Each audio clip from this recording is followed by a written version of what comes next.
ಅಂಕೋಲಾ ತಾಲೂಕಿನ ಹೊನ್ನೆಬೈಲ್ ಗ್ರಾಮದಲ್ಲಿ ನಿರ್ಮಾಣ ಹಂತದಲ್ಲಿರುವ ನೀರಿನ ಟ್ಯಾಂಕ್ ಕಾಮಗಾರಿಗೆ ಎಂಸ್ಯಾಂಡ್ ಸಾಗಿಸುತ್ತಿದ್ದ ಟ್ರ್ಯಾಕ್ಟರ್ ಚಾಲಕರೊಬ್ಬರು ಅಪಘಾತದಲ್ಲಿ ದುರ್ಮರಣ ಹೊಂದಿದ ಘಟನೆ ಸಂಭವಿಸಿದೆ. ಧಾರವಾಡ ಜಿಲ್ಲೆಯ ಕಲಘಟಕಿ ಮೂಲದ ಶಂಭುಲಿಂಗಪ್ಪ ಎನ್ ಬೊಮ್ಮನಹಳ್ಳಿ 34 ವರ್ಷ ಮೃತ ದುರ್ದೈವಿ.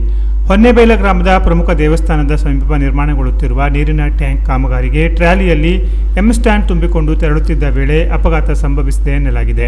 ದಿಬ್ಬದ ಪ್ರದೇಶದಲ್ಲಿ ಟ್ರ್ಯಾಕ್ಟರ್ ಚಲಾಯಿಸುವಾಗ ವಾಹನದ ಮುಂಭಾಗ ಮೇಲಕ್ಕೆ ಎದ್ದಿದ್ದು ನಿಯಂತ್ರಣ ತಪ್ಪಿದ ಪರಿಣಾಮ ಚಾಲಕನಿಗೆ ಗಂಭೀರ ಗಾಯಗಳಾಗಿವೆ ಎಂದು ದೂರಿನಲ್ಲಿ ತಿಳಿಸಿದ್ದು, ತಲೆ, ಹಣೆ ಹಾಗೂ ಮುಖದ ಭಾಗಗಳಿಗೆ ತೀವ್ರ ಗಾಯಗಳಾದ ಹಿನ್ನೆಲೆಯಲ್ಲಿ ಅವರನ್ನು ತಕ್ಷಣ ಆಂಬ್ಯುಲೆನ್ಸ್ ಮೂಲಕ ಆಸ್ಪತ್ರೆಗೆ ಸಾಗಿಸಲಾಗಿತ್ತಾದರೂ ಮಾರ್ಗ ಮಧ್ಯೆ ಮೃತಪಟ್ಟಿದ್ದಾರೆ ಎಂದು ತಿಳಿದು ಬಂದಿದೆ. ನೀರಿನ ಟ್ಯಾಂಕ್ ನಿರ್ಮಾಣ ಕಾಮಗಾರಿ ಕುರಿತು ಗ್ರಾಮದಲ್ಲಿ ಹಲವು ಪ್ರಶ್ನೆಗಳು ಕೇಳಿಬರುತ್ತಿವೆ. ಆರಂಭದಲ್ಲಿ ದೇವಾಲಯಕ್ಕೆ ಸಂಬಂಧಿಸಿದ ಜಾಗದಲ್ಲಿ ಟ್ಯಾಂಕ್ ನಿರ್ಮಿಸಲು ಪ್ರಯತ್ನ ನಡೆದಿದ್ದು, ಸ್ಥಳೀಯರಿಂದ ಆಕ್ಷೇಪ ವ್ಯಕ್ತವಾದ ಬಳಿಕ ಕಾಮಗಾರಿಯನ್ನು ಸಮೀಪದ ಮತ್ತೊಂದು ಸ್ಥಳಕ್ಕೆ ಸ್ಥಳಾಂತರಿಸಲಾಗಿದೆ ಎನ್ನಲಾಗಿದೆ.